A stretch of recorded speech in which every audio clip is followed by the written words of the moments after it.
Hello everyone, welcome to our channel, and today we will see how we can delete account on Gmail app. So for that you need to open up your Gmail, and after opening up your Gmail account just click on the three lines on the top left corner, and here scroll down and then open up your settings.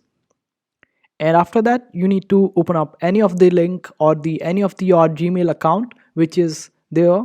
Just click on it, and after it opens it up just click on the three dots on the top right corner, and here click on manage accounts, then click on Google, and here you will see that there are different Gmail accounts associated with your device.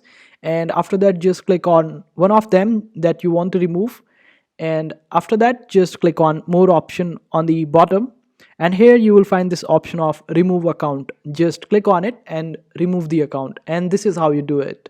I hope this video was helpful. Make sure to hit that like button and also subscribe to our channel for more helpful videos.